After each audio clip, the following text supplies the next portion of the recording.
Fala-se, nerds! Mais uma vez, como já é o nosso bom e velho costume, a Lucy Live ao vivo! Exatamente, falando sobre o Westworld, o episódio da semana passada, o episódio de número 6. Não é? Aproveitar. Lembrando, né? Gravação dupla, então, mas tá bem pertinho aqui, então. Mas vamos lá. Vai ficar mais ou menos natural. Westworld! Tirando isso, o episódio 2.06. Que maravilha! Rapaz! Vamos começar pelo título? Space Phase, né? Space Phase. Isso. O que é a Space Phase? Vamos lá, explicações. Vou tentar, porque o conceito é complexo, mas vamos lá. A tradução é espaço fático, algo assim.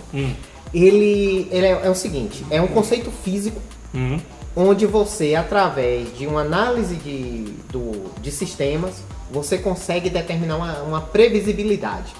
Vou dar um exemplo. Ele se aplica tanto na mecânica clássica quanto na mecânica quântica. Vamos dar um exemplo da mecânica quântica, ou clássica.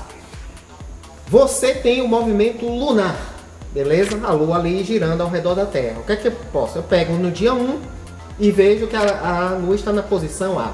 Eu olho no dia 2 e vejo que ela está na posição B. No dia 3, na posição C, e assim sucessivamente. Eu não preciso passar 28 dias analisando o movimento lunar. Com a determinada amostra temporal, você consegue prever os próximos. Eu consigo determinar futuramente onde ela estará. Beleza? Desse conceito. Então, eu posso determinar, com 10 dias de análise da Lua, eu posso determinar que no dia 28 ela estará na posição tal. E isso é aplicado nos nossos calendários. Nós tem lá no calendário que fase a Lua estará em determinado dia do mês. Isso. Aquilo ali é aplicado esse conceito. Okay. O problema tá quando você aplica isso na mecânica quântica. Ah, meus alunos de química vão saber o porquê. Então, porque pelo princípio da indeterminação da física quântica, ou o princípio da incerteza de Heisenberg. Exatamente, que aparece no episódio de Rick e Morty. Exatamente. O que é que acontece? Aí a gente está aplicando esse conceito na análise de partícula, ou você determina o movimento, e aí você sabe prever o movimento da partícula, mas não sabe onde a partícula está. Isso. Ou você consegue determinar onde a partícula está, mas não consegue determinar o movimento. Por isso que a gente fala em probabilidades na mecânica quântica. E o que é que isso tem a ver com o Westworld? Isto é uma teoria. Ou o Westworld quer nos dizer que, aplicando o conceito da mecânica clássica, a gente pode prever o que vai acontecer com base em tudo que já foi apresentado. Ou a gente não vai prever porra nenhuma. Que você só vai conhecer sempre uma fração da verdade. Porque, e aí tem uma teoria ligada a isso que fala o seguinte: quando o episódio te revela um determinado segredo, normalmente ele não revela quando aconteceu. Foi o caso temporal. Foi o caso do Bernard logo na abertura do episódio. Exatamente. Ninguém sabe quando aquilo ali aconteceu. Exatamente. Ou seja, ou quando ele determina o tempo, né? Às vezes você não sabe exatamente o que aconteceu. Então o episódio pode estar brincando, ou dizendo pra você que ele é previsível, ou está dizendo que ele nunca vai lhe revelar tudo. Ou ele vai lhe dar ou uma informação ou outra, mas a verdade completa você não tem. Rapaz, e realmente aquele início tá ficando difícil pra falar desses títulos. Dos títulos. Tá ficando difícil. Rapaz, o início eu demorei pesquisando. Então, o início do episódio, ele foi muito interessante. Porque parece mais um episódio iniciando com aquela velha dinâmica. Sim. Que a primeira temporada inteira fez a gente querer parecer. O início do primeiro episódio isso, já era isso. Pois é, mas ele quebrou o paradigma principal que a gente passou a primeira temporada inteira acreditando. Sim, exatamente. Que era o Bernard conversando com a Dolores. E esse, na verdade, era Dolores conversando com possivelmente o Arnold. E aí é que está o ponto. Na verdade, ela estaria fazendo um teste de fidelidade, igual o William fez com o Jim Delos. Exatamente. Rapaz. Ou seja, de fato, ele em algum momento se tentou ou se tentará, porque a gente não sabe o tempo. Isso. implantar a mente do Arnold no corpo, né, do Bernard, que é o corpo do Arnold. Isso, né? e você já tinha soltado essa quando falou da praia. Logo na abertura tá estranho, tá esquisito. O cara sem falar nada, meio perdidaço ali. Aquele episódio da praia tem um detalhe que eu não tinha dito. Notem, o Bernard está sem óculos. E onde é que o Bernard tem o óculos dele retirado? Quando a Elsie faz um reparo nele. Ela vai botar o líquido e a primeira coisa que ela faz é tirar o óculos dele. E a partir dali, as narrativas começam a ficar meio estranhas. Mas quando eles chegam no berçário, agora, no Cradle, então, ele tá com o óculos. Exato. Então, na hora que ela deita ele, ela tira o óculos. É tanto que ela pega e vai ficando embaçado. E como ele dali pra frente, porque dali pra frente ele tá com o óculos ainda. Quando chega no berçário, ele tá com o óculos. Tanto que... Quando ele levanta, ele já tá com o óculos. Isso. E quando... porque... Agora uma coisa, ele não tava com cicatriz. Não tá com a cicatriz. Aí quando ele entra onde tá o Jim Delos, ele está com a cicatriz. Fora ele não tá. Então dali saiu alguma coisa diferente. Por isso que eu acho que parte daquela narrativa é delírio. Tanto é que ele chega a dizer que ele não está lá. Né? Ele fala, não, realmente não estou aqui. Sim. Então eu acho que ali é uma mistura de delírio. Por isso que hora ele está com a cicatriz, hora ele não está. Enfim. Mas e a Elsie nessa história? Então... Porque o delírio é dele, mas a gente tá vendo aquilo sob a ótica de quem? Porque ele tá compartilhando ali os momentos com ela. Então, pode ser a própria Elsie forçando a programação do Bernard. Afinal, ela estava com o tablet mexendo. Né? Não sabe. E ela fala isso. Ela deixa claro, né? Quando ela mexe. Logo quando eles se encontram, ela fala que ele não vai ter consciência do que é verdade, do que é memória, porque ele estaria tudo meio desgovernado, realmente. Divagando. Enfim, há um detalhe que eu quero chamar a atenção para o início deste episódio. No início do episódio, quando a Dolores, né, e é um momento extremamente surpreendente, ela logo de cara, né? Ela não. Né, ela vai. Não foi assim. E não é assim. E congela as funções motoras dele. Freeze all motor functions. Rapaz, aquilo ali dá um nó. Note, quem não prestou atenção, vá rever o episódio. Aquela imagem está cortada em formato widescreen. Não é isso. Widescreen. Né? E o resto do episódio, full screen. Isso, exatamente. Dá aquele letterbox, né? Que as páginas pretas em cima e embaixo. E esse momento aparece novamente quando? No final. Justamente no final. Quando ele está dentro da simulação. O que pode dizer que aquele encontro com a Dolores também pode ser que seja uma simulação no Cradle. Vamos lá, falando dos arcos. A Maeve, que você adora. A Maeve.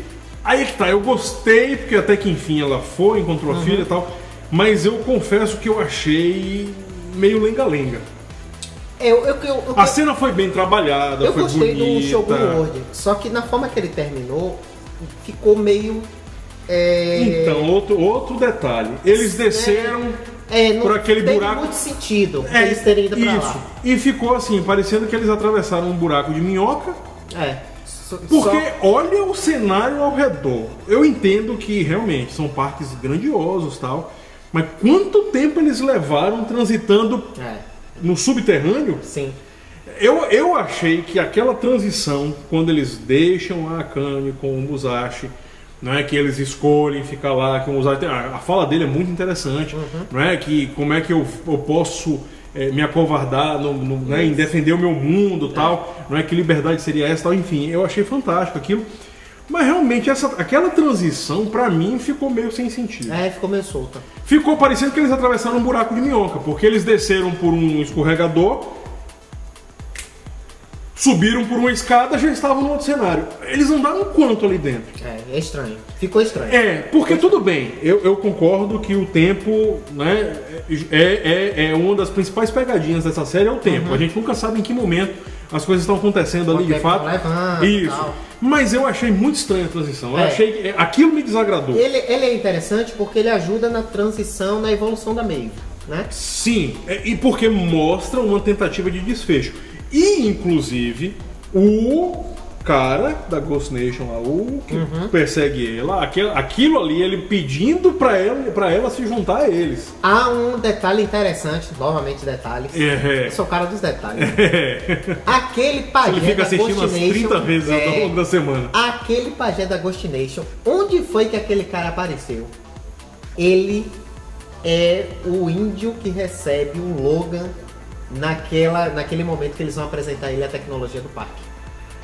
Ele é recebido por um cara que tem uma... Sim, feições indígenas. É o mesmo cara.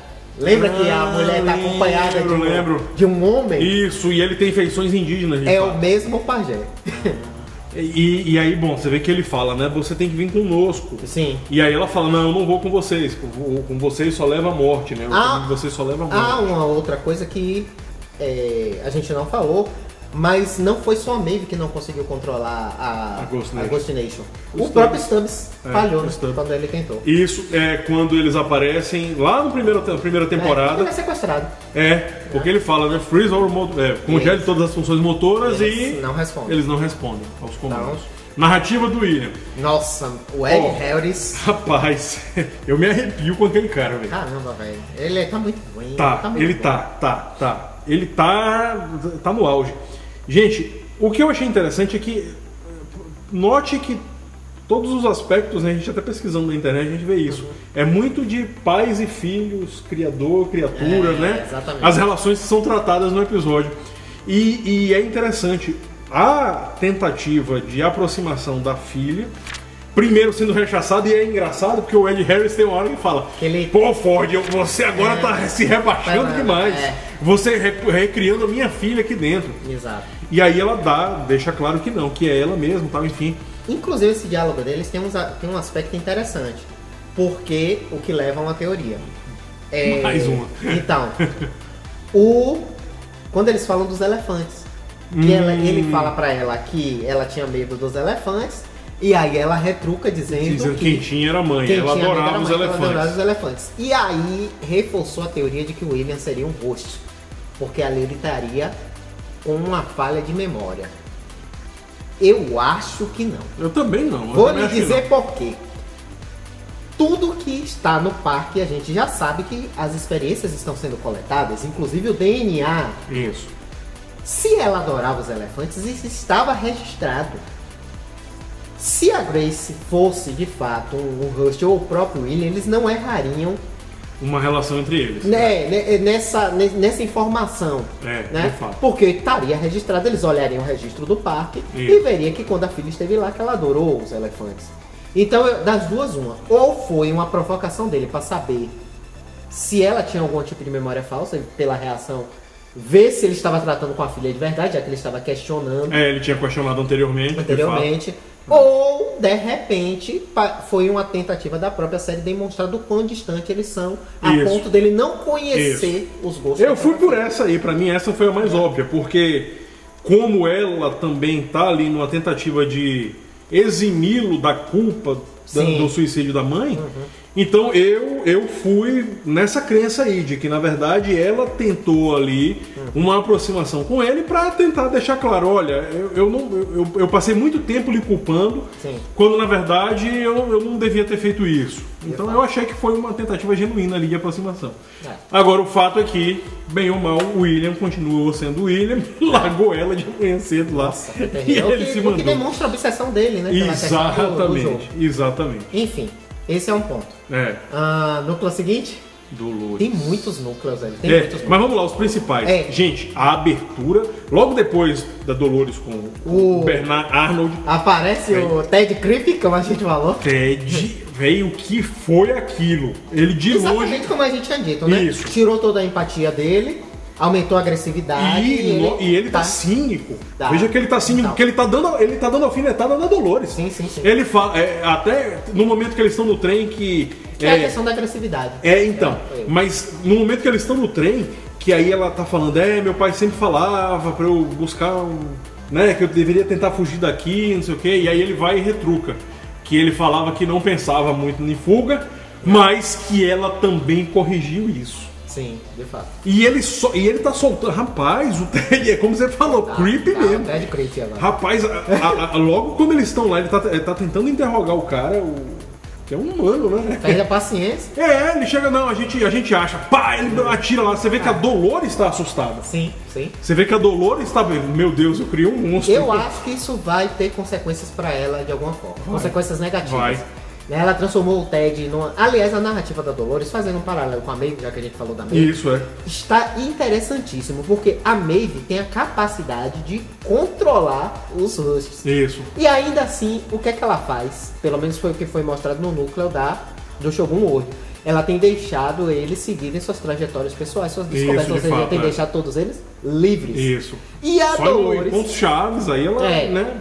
Isso, que normalmente são situações de vida ou morte, Isso, exatamente. Assim. E no sentido inverso, a Dolores, que não tem essa capacidade, ela tá tentando. É justamente a que tá amarrando todo mundo. E aí eu vou fazer uma remessa ao episódio da primeira temporada, acho que foi da primeira. Que o Ted tem um diálogo com a Dolores, que eles estão vendo um rebanho de vacas. Sim. E aí ele pergunta a ela como é que ela sabe pra onde elas iriam. E aí ela comenta com ele, ela olha assim, ela fala, você é um cowboy, tipo assim, fala que ele é um cowboy de mentira, né? Ela fala, você veste como cowboy, mas você não é um cowboy. E aí ela aponta e ela fala, olha, tá vendo aquela ali? Todas as demais vão seguir. A gente só precisa controlar uma, que é aquela ali. E todas as demais vão seguir ela. E parece que é a referência que é a Dolores, né? Ela tá sendo esta vaca guia, né? Ele vai lá e manda o rebanho todo vai, independente das consequências, para o caminho que ela tá contando. Vai seguindo cegamente, né? Exatamente. E eu acho que ela criou realmente um monstro ali pra ela mesma. Eu acho que vai ter consequências extremamente negativas. Porque o Ted, eu me surpreendi. A gente já tinha previsto que vinha o Ted Creep, mas. O Ted tá esquisito. Rapaz, ele veio de um jeito, né? E ainda teve. E ele ainda fala, né, quando ele entrega a arma e a única bala. Meu último ato de. É meu último ato de misericórdia com você. Toma aqui, ó. E bota o cara pra explodir lá no. E deixa o trem pra dentro. Pra ir pro Cradle. Vamos pro Cradle? Pronto, vamos lá. Cradle. Quem é que chegou no Cradle? Chegou lá Vamos primeiro explicar acho que é irlandês, né? Primeiro explicar o que é o Cradle. Sotaque, O Cradle, ele aparece no site da Delos Destination. Você pode entrar lá e ele aparece. E ele aparece como um link que você pode simular a sua experiência do Westworld. E aí é revelado que o Cradle, na verdade, é um grande banco de dados. Isso. Onde fica toda a propriedade intelectual. São vários servidores, né? Toda a parte de software da mente. É o backup coletivo. Isso, está lá. E a Elsie vivem lá dentro. E a Elsie faz uma referência usando um termo que a gente já usou várias vezes, que é a mente de colmeia. Sim. E aí o que é que a gente viu? As mentes podem ser extraídas e jogadas lá dentro. Que é o que o Bernard faz. Que acontece com ele. E aí que vem o ponto. Se ele encontrou o Ford lá dentro, significa que em algum momento realmente a consciência do Ford foi digitalizada e passada lá pra dentro. Significa que, de certa forma, ele passou na frente da Delos. Então, e aquela pérola pode ser justamente a consciência. A gente sabe que a consciência do Arnold está tentando ser implantada pelo que deu no início. Isso. E sabemos que a consciência do Ford também em algum momento foi digitalizada porque ele está lá dentro. Ele estava lá dentro. Inclusive, referências. O cachorro? O cachorro é uma Greyhound, referência da primeira temporada do diálogo, quando Ford fala da sua família. Isso. Ele fala que ele queria um cachorro e que o pai dele trouxe um velho Greyhound. Tanto por isso que chama a atenção do Bernard. Aquele cachorro, quando passa, você pode ver. Uma que ele guistou, um cachorro caramelo ali no cenário bem cinzentozinho. E chama logo a atenção do Bernard. Isso, aí o Bernard já logo gruda nele, porque ele já tinha visto a Dolores normal, tranquila. O Ted passa por ele e tal. Uma coisa, só um parênteses em relação ao Ted que eu achei interessante. Na hora que ele tá passando assim, logo no primeiro momento, logo no começo do episódio, a latinha que a Dolores costuma deixar cair, né? Aquela cena foi bem uma finta mesmo, né? Ali pra dar uma enganadinha, né? Porque ele se abaixa, mas na verdade ele pega a bala que estava atrás da lata e a lata fica pra trás. Eu confesso que quando eu vi da perspectiva. Quando ele se abaixou, eu imaginei dele ter algum momento de lembrança do Old Ted ali, do Good Ted. Mas aí ele pegou alguma coisa que tinha atrás. Quando ele levanta uma bala, eu falei, caraca, a coisa tá feia. Que ele dá pro... Isso, que ele vai dar... Eu esqueci o nome do... um daqueles técnicos. É com G o nome dele, eu esqueci o nome. É um dos técnicos, né, que ela carrega. Que foi tão útil, né, pra ele. Isso. É diferente da Maeve, que deixou os dela vivos. Isso, e você vê que ela tem um elo. Ela acabou criando um elo com o Félix, né? Que é o que tem feições orientais. Exato. Né? Embora o Sizemore fez a ligação lá, a gente não sabe quem ele chamou para se vai aparecer alguém. Mas você vê que o Félix ele fala, não, vamos ajudá-los e tal. É o que tem mais empatia. Sai. Exatamente. Outra, falar empatia, o Stubbs sente pena do pai da Dolores. Rapaz, não, agora aquela cena, vamos respeitar. Aquela cena foi pesada. Foi. Aquela cena foi pesada. Eu preciso que ele fique imóvel. Mas sabe o que me surpreendeu? Mas sem mexer no cérebro. Rapaz. Porque o Stubbs, na primeira temporada, ele era meio que o cara que... Tava nem aí. Não tava nem aí, não, são máquinas. Exatamente, tal. Então... Aqui, e isso ali, aquele momento de empatia ele mostra dele. Empatia, né? Uma coisa. Foi interessante aquilo ali mesmo. Vai saber o que aconteceu com o Stubbs. O Stubbs tá meio mole, meio coração mole. O Cradle era para ser um sistema de backup. E aí nós descobrimos o que no episódio? Que ele deixa estabelecido. Que o Cradle meio que assumiu o controle do parque. Na verdade, eles achavam que eles estavam sem sistema, não estavam. Na verdade, o Cradle estava subjugando todos os comandos que estavam sendo dados externamente. Exato. E aí você ainda fala isso, né? Eu consigo ver o comando. Ela faz um trocadilho. Eu consigo ver a mensagem, mas não o mensageiro. Exato. Não é? Porque quando ela tentava ver, ela só tinha acesso ao comando, mas não a quem mandou o comando. E aí a gente sabe. A gente, no final, descobre que é o Forge lá de dentro. Né? O Puppet Master. Exato. E ele está tocando um piano. E aí... E a Dolores está tocando piano no início. Né? Mesmo jeitinho. Então, o que eu acho que é a referência ali do Ford, particularmente. O Ford sempre falou dessa questão do parque ser dele, que ele não ia deixar delas tomar o parque dele e tal. E aí no fim ele aparece tocando piano. Eu acho que isso é uma referência ao que acontece com os grandes artistas. Eles transcendem e se tornam sua própria obra. Então é meio que uma referência dele dizer que ali ele está tocando o piano, porque na verdade ele é que comanda, ele já não é mais um ser. Entendi. Ele já transcendeu a existência ele e já agora é a obra inteira.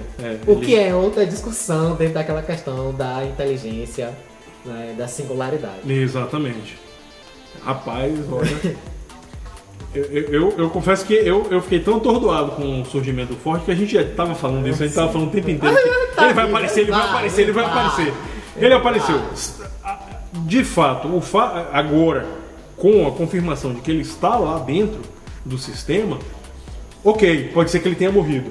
Sim. De fato, né? Então, passou a consciência para dentro. Então, na verdade, ele programou aquilo porque... Na verdade, o que iria morrer dele seria o corpo físico, quando na verdade a mente dele agora é a mente imortal. Exatamente, tá lá dentro do sistema e já era.